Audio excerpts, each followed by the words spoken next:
you're looking very dapper today. Oh, you're very kind. You look wonderful yourself. Thank you. Jeff, thank you so much for taking your time and patience. We knew that this would actually happen. And today, I guess, sorry, for anybody that doesn't know, this is Dr. Jeff O'Driscoll. Or I'm going to call him Dr. Jeff because there's that many Jeffs that I don't want to confuse them all. But I guess how I came across this gentleman was through Jeffrey Olson. And some people may have seen the chat with Jeffrey Olson about his near-death experience, and about Tamra, about being with Divine, about love. And then the amazing way that these two guys happened to meet up in the strangest of ways, but that's how life goes. But I want to go back a wee bit, Jeff, and before you met Jeffrey Olson, really. And I think by reading your book, the book gives so much. Than even videos, any interviews that you had done even before. And when I was reading this, I was thinking that death is nothing to fear. That's what I was getting from that, and your complete understanding of people's emotions, feelings, because of what you have felt yourself. I think you've taken on a lot of people's pains and sufferings as well through life. But can I ask you, the first time that you experienced spirit, and I think you believe that, well, everybody had this ability, everybody could see this. Could you tell me a bit about that?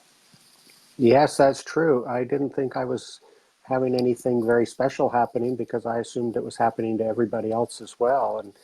And sometimes when I'd work in the emergency department, when somebody would pass, I'd see their soul leave their body and they'd communicate with me before they went to some other realm.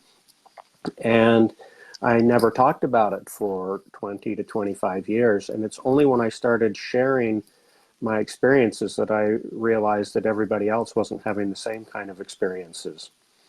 Mm-hmm. So that kind of awakened me to the fact that, you know, a lot of people would like to have more spiritual experiences and they don't know how. And so that's what I do now a lot with my book and with my personal mentoring is I help people recognize their own spiritual nature and find their center so that they can get the answers they're looking for. So, Jeff, did the spirit, when you started witnessing spirit or seeing it, did this take place firstly in the ER, in the emergency room, or would you have witnessed this previous, to even going into that environment? I think it started when my older brother was killed in a farm accident when I was 11 years old. And it came on gradually, and so it felt comfortable, nothing abrupt. At first, I'd start getting messages. Sometimes I'd hear voices, and sometimes I'd have feelings in my heart, precognition, as they sometimes call it. I just knew things, and then as it went on, I started to see things bits at a time until I was seeing more complete visions, if you will. But I kind of grew into it over a period of many years, so it always felt comfortable. Mm-hmm. Never afraid, never scared you. Never once. I know some people have had frightening experiences, but that hasn't been my case. It's beautiful. Yeah, you lost your brother. When I was reading the stories of you and your brother, it reminded me of my two boys. Especially what you put your poor mother through when you were at school, the amount of Oh, calls. I had no idea how much I was tormenting my mother. My brother died in a farm accident, and my great thrill when I was in my teen years was riding bulls in rodeos, big Brahma Mm. bulls, Scottish Highlanders sometimes. And my first job was a heavy equipment operator. I was operating the very equipment that had killed my brother, and I had no idea what I was doing to my mother in the process. Now I'm Mm. a parent. I have a little insight into it now that I'm a parent of 5 children Yeah, and a granddad. and a granddad, soon to have my fifth grandchild. Oh, good man. But you had like growing up was say you and your brother and doing the games that people would the knock games. Now I have to say I laughed so much in the book when I read it about yourself and your brother and a couple of other guys would go and knock the door and run away. Mm-hmm. but being in the countryside is a different ball game. Yes, you have to appreciate this. In Britain, there's fewer guns, uh, but And we're in in Ireland. Hmm. yes, and so we went back and knocked on the door a second time, which was a cardinal mistake. We didn't realize at the time, and it was just my oldest brother and I. And the door swung open, and here's this guy in a t-shirt with a shotgun in his hand, and we kind of left the porch and headed down the road, and we ran till we were laughing so hard we couldn't run anymore, and we collapsed in a ditch and had to wait there for about a half an hour for the guy to go back in the house so my other brother and my cousin could get up out of the ditch they were in across the street from his house and come find us. And they didn't want to play anymore. We were having a great time, but they said they were done when the guy came out with a gun. They wanted to go home. Wonderful. And even look, when I read that bit about church, when you'd go with your parents in one door, out the other, away up into the Oh, hills. yes, yes. Church was not the place I wanted to be. I still struggle with that. Um, But but you've read so many biblical, every religious book going, you would know it back to front. oh, theology fascinates me. I learned Hebrew to study the Torah in Hebrew, and I studied the Bhagavad Gita and the Quran. The purists would say you can only study the Quran in Arabic, but I didn't learn Arabic. I just studied the Quran in English. So I love studying ancient and religious texts because it helps me appreciate how people think and what's important to them. And when I study religion, unlike a lot of people, I tend to see how we're alike rather than how we're different. But my experiences, I never considered them religious experiences. I considered them spiritual experiences, which I Yes. think Yeah. often happen completely independent of religion.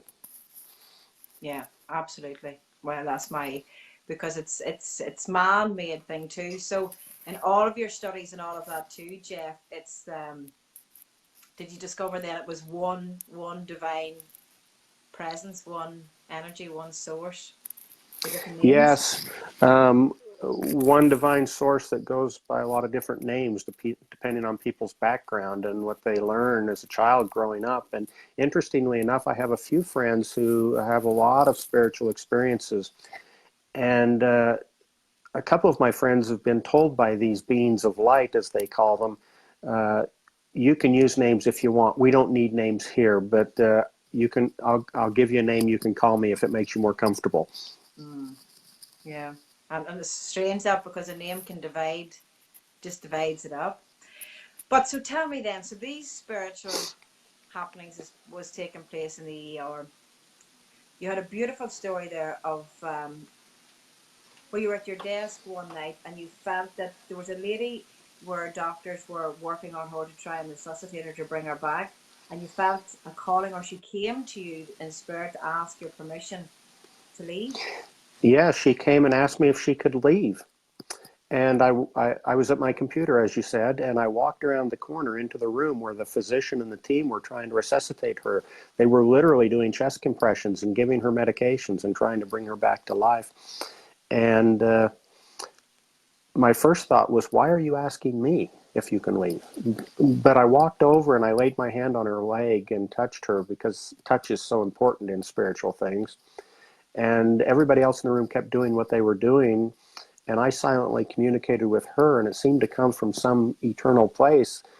And I communicated to her, listen, if you think it's time to go, if you feel it's right, then I think it's probably okay for you to leave. And she rose up out of her body and stood in the air and appeared to be about half the age of the body she'd just come out of. And she filled me with love and glory and thanked me, and then she left. And I turned around and walked out of the room, and as I'm leaving the room, I hear the physician in charge pronounce her dead in military time. And I thought to myself, yeah, I know, I saw her leave. And I went out and signed into my computer and started my shift. This all happened before I'd actually begun my shift that day in the ER. That's how my day began. You had just But let her. she was so grateful. They're always so grateful. Do you think, is there, was there a fear if somebody's going, or at that time, for example, that lady that had to ask, is it okay if I leave? Do you sense any fear, or is it I'm tired, I want to go, or it's my time to go, or? I think of it this way. We tend to give these spiritual beings names as spirits or angels or messengers or whatever we call them, and we tend to think them as being fundamentally different from us. And I think it's the other way around. I think they're exactly like us. They just happen to not be in a body at the time. And so if I'd have entered the emergency department and that gal was very sick and knew she was very sick, but she was still conscious, and I was her doctor, she might ask me if it was okay for her to go. She might have some trepidation about things. And I wasn't her doctor. I didn't have any responsibility for her care. And she'd come out of her body, but her question was still the same. It was, is it okay for me to go? I think she was just looking for a little bit of reassurance. Mm-hmm. And we tend to think that people that are outside of a body are so dramatically different than us. And I'm kind of the opinion that no, they're just like us. They are us, except they're just not in their body. Just that energy. It just took the Yeah. fall. Yeah, in fact, one time I came into the ER again. It wasn't my patient; it was somebody else's patient. I just walked into the room where a colleague was trying to resuscitate a woman who had drowned in a hotel pool, and she had left her body, and she was just starting to get her bearings of what it was like to be outside of her body, and it was this beautiful thing. And then all of a sudden, she was gone, and I wondered where she went. And I looked up, and there was a heartbeat back on the monitor, and I realized, oh, she's not gone. She's just back in her body, and I don't sense her anymore. And would you ever, so say for example that one, would you ever think, God, I wonder did that what that woman experienced? Would you ever have a chat with them afterwards, or hints in the way? Um, well, as you know, you interviewed Jeffrey Olson, and he and I had a lot of chats afterwards. I have one friend.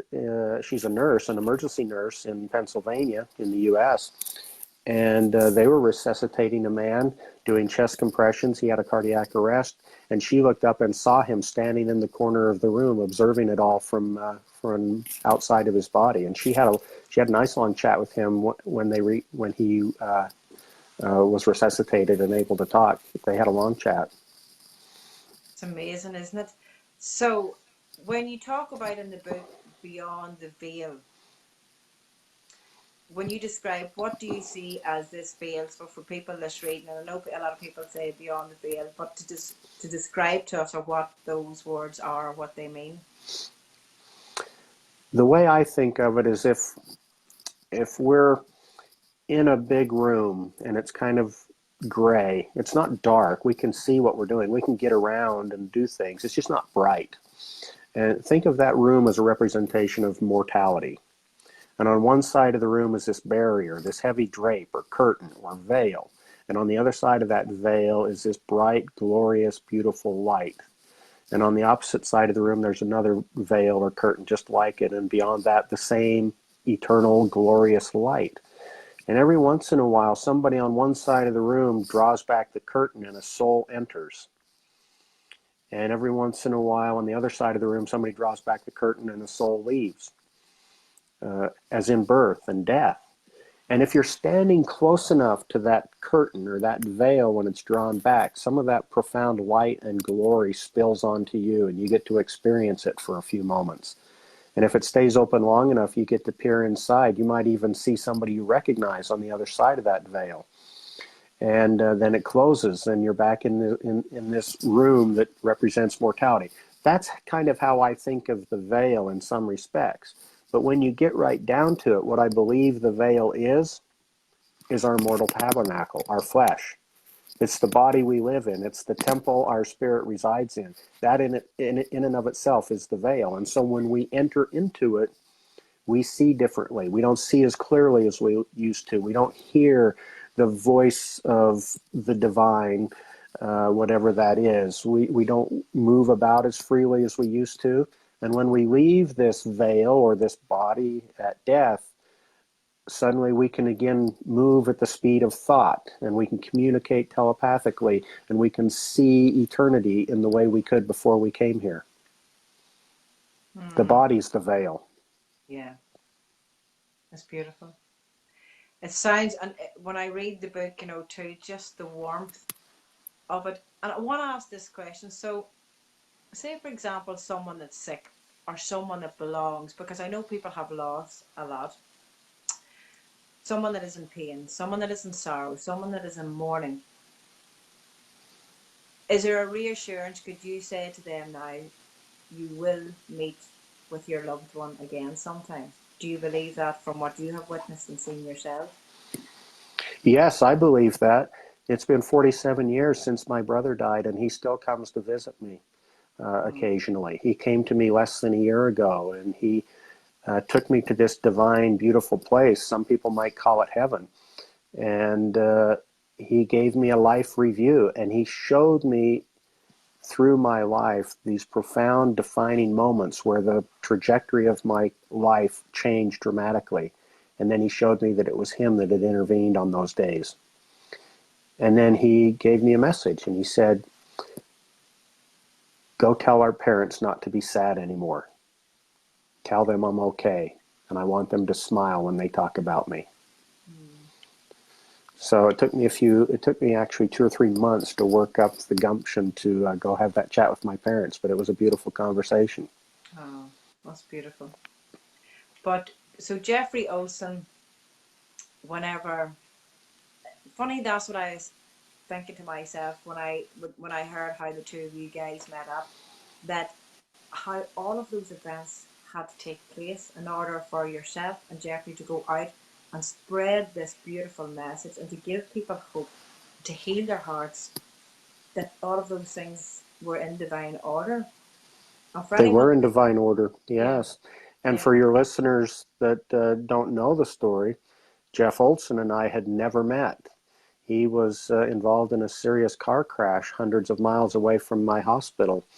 And he rolled the vehicle over, and it killed his wife and his 14-month-old son and nearly killed him. He had bad injuries, and he was flown to my trauma center. And when I went into the trauma room to see Jeff, who was unconscious on the gurney with a team of doctors taking care of him, I looked up and saw his deceased wife, Tamara, standing in the air above him, observing his care and expressing her profound gratitude for what was being done for her wife, for her husband. And Jeff was unconscious at that time. We sent him off to the operating room. I never spoke with him until about a month later when he'd had several surgeries and he was actually awake and well enough to talk. And a nurse who had the same experience along with me insisted that we go and see him. And when we went and saw him, she communicated some of what we'd experienced with his deceased wife, Tamara, and he started to weep and began to share the experience he'd had at the scene of the accident where he'd left his body and communicated with Tamara, and she told him, you have to go back and raise our other son, because their 7-year-old son had been in the accident but was almost uninjured. mm-hmm. And so from that conversation, Jeff Olson and I grew a friendship, which is now more than 20 years old. Mm. Ah, it's And beautiful. Tamara still comes, by the way, occasionally. Tamara came to me not too long ago when Jeff was involved in some business dealings, and we were talking about doing some things together. And there was a little bit of some unexpected twists and turns. And Tamara came to me and said, "Don't let anything come between your friendship with Jeff, with her husband." So, yeah. It's wonderful.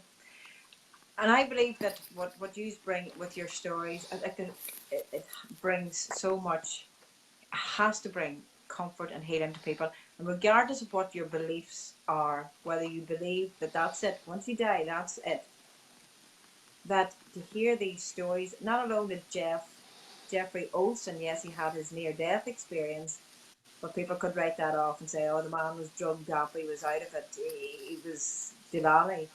But you were witnessing that from a very accomplished mental state and very detached emotionally, and were able to witness that as well. But sharing them stories, and I think it's how you share them, because you're both from the heart. And I feel that every time yourself and Jeffrey Olsen speak, it's all heart, and it is divine love that you're sharing and spreading the word. But it must bring so much healing to people that are suffering loss. Well, I used to think this profound universal love thing was all cliche. I used to think, yeah, you got to love people, but you have to do all these other things as well, right? Life's about living a certain way and doing things and checking boxes and meeting all these expectations. And then I had some of these spiritual experiences, and I came to realize that I think the only thing that really matters in this life, the only thing that we're going to be asked, and in fact, the only question Jeff Olson was asked when he was out of his body was, to what extent did you learn to love? And I think that's what matters. I think that may be the only thing that matters uh, in life. And a messenger came to me not long ago and said, every experience is to enable you to help someone else. And I said, whoa, wait a minute, wait a minute. I thought experiences were for personal growth. I thought that then if you wanted to, you could go help other people. And the messenger said, no, the primary purpose of every experience is to enable you to help someone else. You get the secondary benefit of personal growth. So that changed me in a way. That fed into my personal mission statement, which is I exist to help souls heal. That's what's on every one of my business cards, on my website, on my Facebook page. I exist to help souls heal. It's not about me. It's about helping other people. And you did experience, that's one thing that I picked up on that. And I wanted to ask you that question in the book, where you befriended a lady that had lost her husband and she had her kids, and the pain and even that she was going through. But even though if you knew that this spiritual aspect, that he was okay where he was at, but her human suffering, and it was nearly as if you took on that woman's pain, and you were in a very, very dark place yourself for a good time, and you had everything. And this is when we look in other people's lives. Sure, the man has a great job, he's a great house, he's a lovely wife, he's got great children, he's plenty of money. What's that man to be sad about? But and again, the loneliness, and I have heard this from so many people and have experienced it myself. When you're in company, you could be surrounded by hundreds of people and still feel so lonely when you're in that very low place. Do you want to talk about? I don't want to push you on anything you don't particularly want to talk about, Jeff. So I'm leaving that one Oh, up to you. oh, you can ask me anything. It's in my book, so I figure it's fair game. Um, yes, I met this woman whose husband had just died in a car crash a few weeks ago, just a few weeks after she gave birth to their sixth child.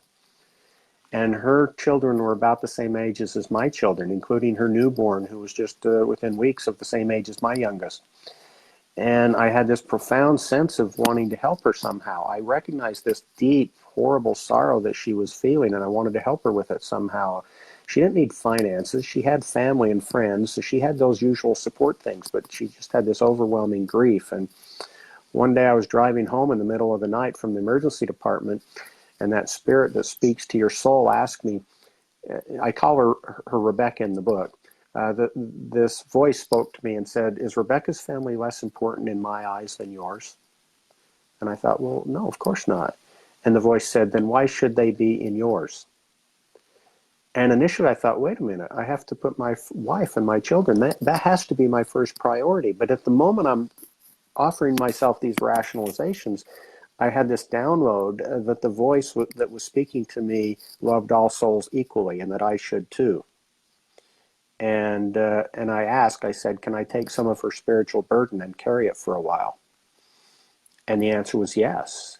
And that horrible, dark, heavy, lonely, foreboding sadness that was her life settled onto mine. And as you mentioned, it went on for a number of years.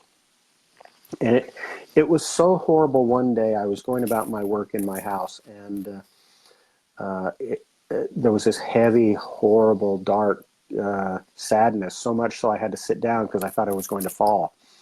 And then it just got worse, and the foreboding closed in on me until I literally thought that I might die. Mind you, I'm an emergency physician, and I thought I might die. And the voice spoke to me and said, this is how Rebecca felt the day her husband died. Mm.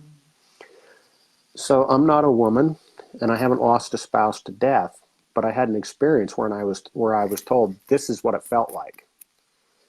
And that waxed and waned, as you mentioned, for a few years. And one day I was really feeling it horribly, and I wanted out of it, and I was seeking to be released from this. And I didn't realize it at the time, but it was kind of a selfish attempt to renege on a promise, because she didn't have a way out. Her husband didn't come back to life, and here I was asking for somehow to be relieved of it. And in the midst of this pleading, I was told, not yet. That's the title of my book. A Yes. lot of people think the not yet comes from not ready to die yet, but that's not what it was about. It was this experience I had where I was looking for some relief and I was told, no, not yet. And eventually it came. Eventually, Spirit spoke to me and showed me the path, told me I could go, told me the instructions I needed to be free from this horrible darkness, and gave me permission to go, and then said, but if you want the greater blessing, endure it for now. And that was the day hope came back into my life. Being without hope is just horrible.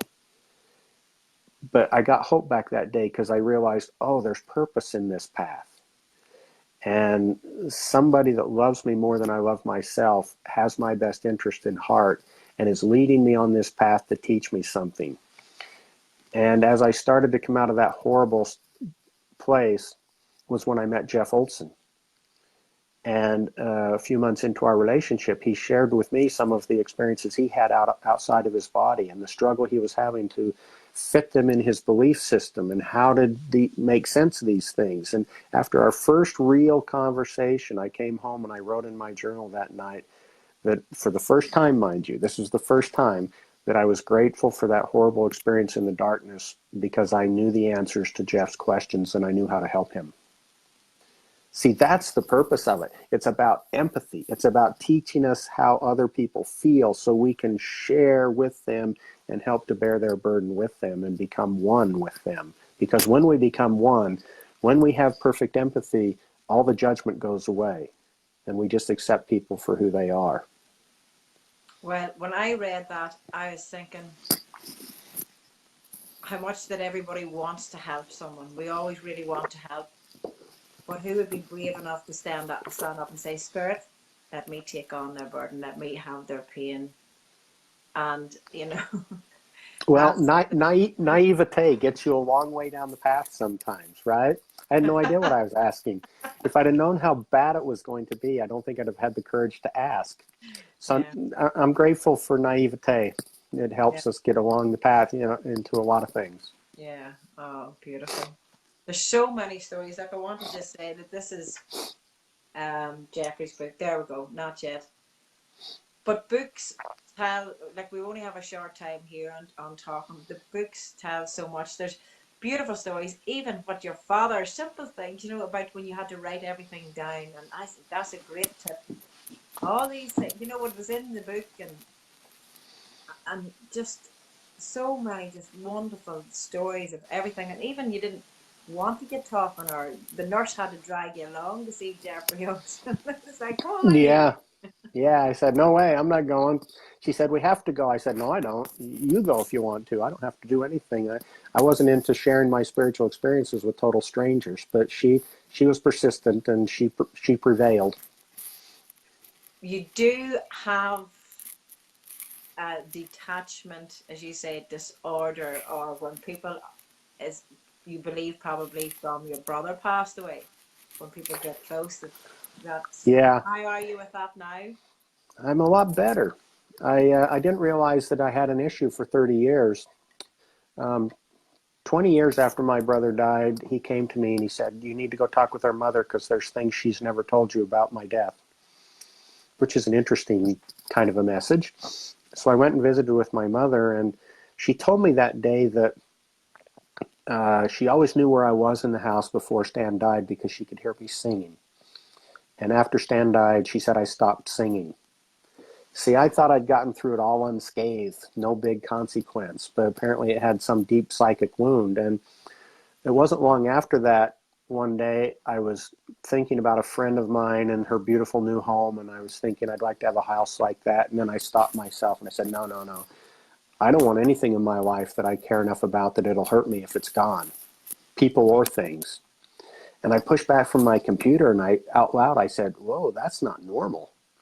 And that was when I realized that I'd built this huge wall, and I wasn't going to let anything hurt me the way my brother's death had hurt me.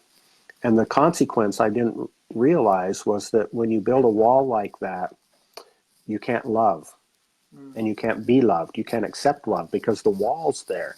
You're not willing to be vulnerable. You can't risk being hurt again, and so you can't risk love. And so I started taking down that wall. And a lot of my spiritual experiences in recent years have helped me a lot with that. Now I'm willing to be vulnerable. I'm willing to love and be loved. Wonderful. Again, it's all in the teachings and the lessons. Yeah. I could sit and talk here. There's so many things, like everything. I could sit and talk and talk and talk to you all day. But I want to say to everybody that's on here now, I am going to open this group up so that this video can be shared, that if you want to see this beautiful man in person, it is going to happen.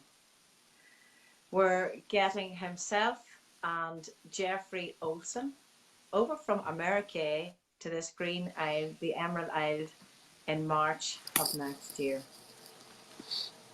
So you'll be Yes, able I'm to looking see. forward to that. Ireland's a Yes, great place for a guy with a name like O'Driscoll. it is. And you'll be here for the 17th of March.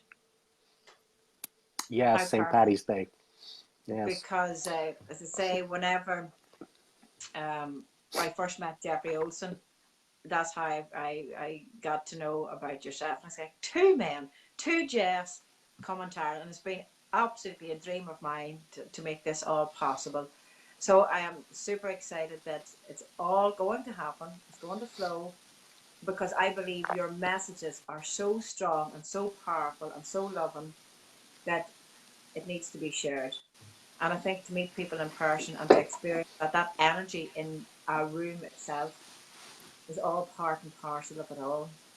I could ask you a million things here, but I know our time is a bit limited. I want to mention, yes, about the book. You'll be able to get this, The Black Himself Out, on its Amazon. And what we'll do is we'll put the link up for the book. Not yet. A great book. I loved it. I loved it. Beautifully worded and easily understood. One last question for you, Jeff. When you see spirit, do you see it, because I know what I've read in the book, as a human person, or do you see it as a third eye, or do you feel it? I experience spirits. Experience, Uh, sorry. and that's the word I like to use because, yes, it feels like I see them. But if I saw Tamara with these eyes standing above the gurney in the trauma room when Jeff was injured, everybody else in the room would have seen the same thing. So, yes, I feel it. Yes, it sounds like a voice when they speak to me, but it must not be an audible voice or other people would hear it because I've had experiences in the room when other people were present. So I think of it as a spiritual experience that bypasses the physical senses and goes directly to the soul, and you see it with your soul. You feel it and you hear it and you experience it with your soul, and it's beyond what you can describe with the physical senses. That's how I think of it. Mm-hmm. And one last word, because again, it's about healing for anybody. Is there anything that you could say to people then that are watching, that are suffering at the moment, or that have that pain of loss, have lost kids, have lost husbands, have lost wives, or someone is heading on their journey home? We all are on our journey home, but that inevitable end is coming closer. Is there anything that you can share at this time just to bring a bit of comfort and hope to everyone, Jeff? Yes, as a matter of fact. I feel certain that we will see our loved ones again, that we will embrace them and have a relationship and communicate with them again. And I actually look forward to death personally. Not so long ago, I was preparing to speak to a group, and I was seeking a message. I was seeking what should I share, and I was fasting and meditating on this issue, and the answer came to me very clearly, and it's a message I like to give to people frequently. You are enough. You are divine. You are loved. That's the message. I feel like I've just got a blessing there. I just feel like I've received a blessing there. It's beautiful. Jeff, I'm going to scroll down and see on this here. I want to just see if there's, oh, sorry, if there's any questions on here. There's a whole lot of stuff. There's a good few now on. Let's see if there's any questions. Scrolling. I'm on my iPad. This is great now because I don't have to squint as much. I see people on hearts, but I just wanted to see if there's any questions if anybody had here for Jeff. Okay. Somebody has asked a question here. What happens to people who have done really bad things in life when they die? That's a question from someone else. I believe bad's a label that we give. There is, but I'm going to let you answer that one. Short answer, I don't know. And part of the reason I don't worry about it is because the vast majority of people are good people. And so I don't try and base my belief system or my philosophy on the profound and rare exceptions to the rule. Rather, I think about what applies to the great masses. I think when we try to label things as good and bad, we don't do very well.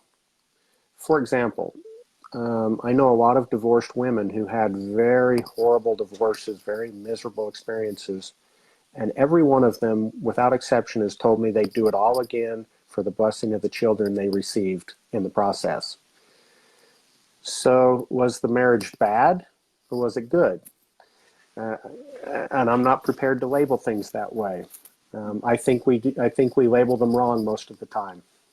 But Jeff, but what he felt was that divine love. There was no guilt. There was no bad. You were just unconditionally loved. And it depends, I guess, what people are labeling bad. And we must be careful because religion does have its wee say on that's bad. Teachers do have a say, oh, you're bold. So what you take as bad and good, someone else takes as bad. But there's a thing when you just said that in your book, you went to a prison. You were asked to go to a prison and to deliver a speech. Oh, On your yes. way there, you were thinking about, I need to talk about repentance. I need to talk to these people about repentance. But you give it on forgiveness. And I think what stood to me in that book was that you heard the message, well, divine, that you came and visited me in jail where no one else would think to look. That's where I Yeah. was. No one came to Yeah. me. I felt very strongly the repeated, consistent impression to speak about forgiveness, not repentance. Mm-hmm. And I kind of had an epiphany when I was writing the book about we focus so much on repentance, but repentance is a very selfish thing. It's all about me. Aren't I making myself better? Right? But forgiveness is profoundly unselfish, and we can forgive anybody, anytime. And when I went to that prison, I spoke on forgiveness. I had some profound experiences, and one of them was a voice that spoke to me and quoted a very well-known verse of the New Testament and said, "When I was in prison and ye visited me." And I thought, whoa, wow, I'd never thought of that. Mm-hmm. Everybody really loving what you have to share. I think it's beautiful. And I think it's wonderful that people are coming out and talking about these things, what we are. And I just completely believe that this is it. We're just this divine spirit here to grow through experiences and to help. And Declan Coyle always say, Evelyn, for some reason when I talk about Declan, I always feel to put on his voice. Evelyn, it's never about us, but what we can bring to others. Yeah, and matter of fact, I was out for a run one day, and I'd been going through this spiritual transition of moving from helping people heal their physical bodies to helping them heal their souls when I meet with them and I help them spiritually. And a friend of mine said, I think you're a healer. And I said, oh, no, no, no. I said, I can help people heal, but there's only one healer, because I'd been brought up in this Christian tradition, and I thought there's only one healer. And he said, I disagree. I think you're a healer, and I think you should ask for permission to use the word. So I came home, I changed my clothes, I went out for a run because I get downloads when I'm running sometimes. And I said, is it okay to call myself a healer? And the person I believe to be Christ came to me and he kind of chuckled and he said, of course, I made you a healer. And with those few words, I got this download of he's not diminished by my successes. He's not jealous or insecure. he begs us to be more like him. And so, of course, it's okay to be a healer. If I'm a really good healer, that doesn't make him less of a healer at all. Mm-hmm. Of course. And I think that there's a lot of people are very gifted, or they have their gifts. Now, say, for example, which I have come across is people that are beginning to experience thoughts, see things, and it's scaring them. They're saying, I don't even want to tell anybody about this because I think I'm bloody crazy. Any advice for anybody just coming into this and going, well, that might answer a few questions for me, what I've been seeing in my sleep or what keeps repeating. And some people are experiencing like dark images or things and they don't know what to do with it. Yeah, people ask me about the darkness and if I'm ever afraid. And I don't doubt that they've experienced, but I haven't had that experience personally. And I'm grateful that I haven't. So it's hard for me to speak to it because I haven't experienced that. But so for anybody even that hasn't experienced the dark, that are feeling that, am I a healer? Is this a gift that I have? Any advice? If you're asking the question, if is this a gift, then the answer is probably yes. It's been my experience that we all have gifts. And in fact, one of the things that started me on my current path was after I wrote my book, people wanted to talk to me about the book. And we'd have these long chats over lunch. And I, quite by accident, discovered that when we were chatting, sometimes I could discern their spiritual gifts. And that sometimes they were gifts that they didn't even realize they had. And I could point their own experiences using their own words back at them and show them what they'd experienced. And the light would come on and they go, oh, that was real. Mm-hmm. It was like they were able to own it. Mm-hmm. And then they could go forward with power and step into it. And then they could use that gift to help others. Beautiful. Jeff, do you practice meditation and to stay connected, or does it just flow? Yes, I do. I think I stay connected pretty well, but you have to renew your effort and do a regular practice to try and keep in touch. And I do meditate a little bit, not as much as a lot of people, and maybe not in quite the same way as a lot of the purists would talk about meditation. But yes, I have a routine that I go through to try and stay connected. Beautiful. Well, before we finish here now, can you share one more story with us about spirit that you've encountered in the ER? Any coming in? So we've talked about, you say that, so a child's been born. Have you been witness to the entrance of spirit? I have. I've experienced that many times. And it's profound. You see, it doesn't matter whether souls are coming or going. The veil is drawn back because they're either entering or leaving their body. And we can have those profound spiritual experiences when people are born as well as when they die. Sometimes it's hard to appreciate them because it's been my experience that often there's two human emotions that are so intense that it makes it hard for us to feel spirit. One of them is profound grief. And so when a loved one dies, sometimes it's hard to experience the spiritual nature of the death because we're filled with grief instead. And the opposite of that is profound joy. And sometimes we're so caught up in this profound joy of welcoming a soul into our family or into this life that we miss the spiritual nature of it because we're full of a physical emotion, a human emotion. But you asked me to finish with one last experience. I'll share with you the one that Jeff Olson always kicks me and says you have to share that when we speak together. Okay. And it happened one day when I walked into a patient's room in the ER, and this gentleman was on a gurney, and he was wearing tattered clothes, and he had long unkempt hair and a ungroomed beard, and he was not clean, and he didn't smell very good. He was a homeless gentleman. And I looked down, and he had holes in his shoes and holes in his socks, and he and I both knew what needed to happen. We were the only two people in the room.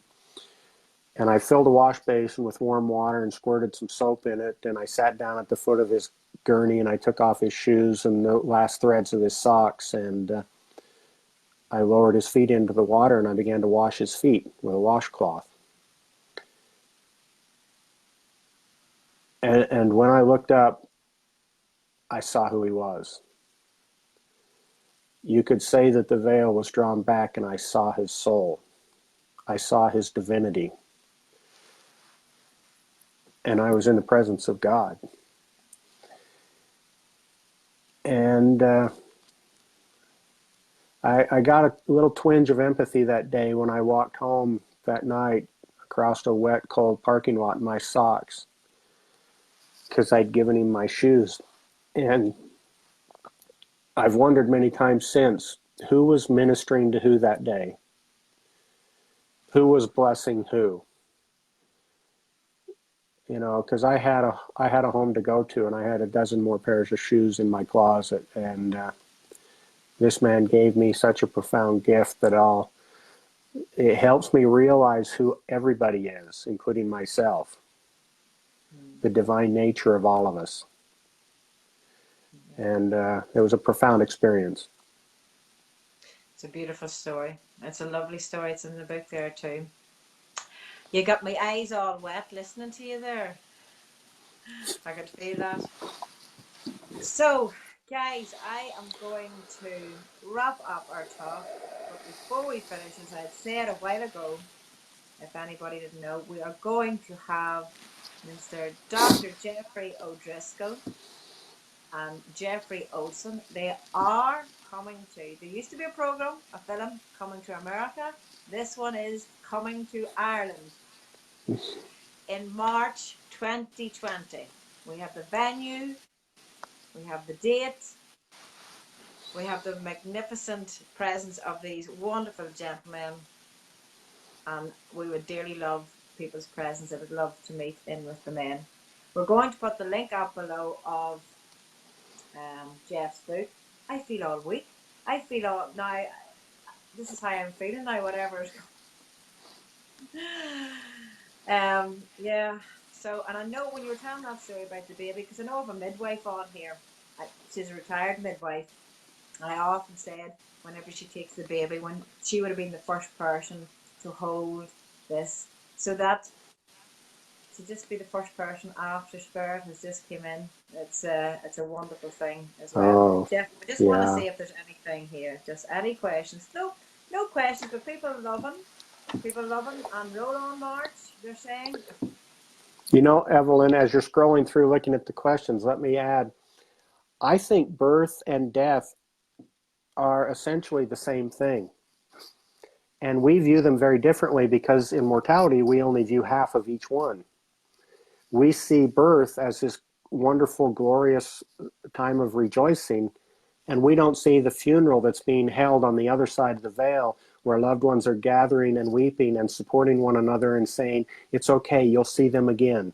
This is important. It's all right for them to be away for a while. Mm-hmm. And see, at the end of our mortal life, we have the funeral.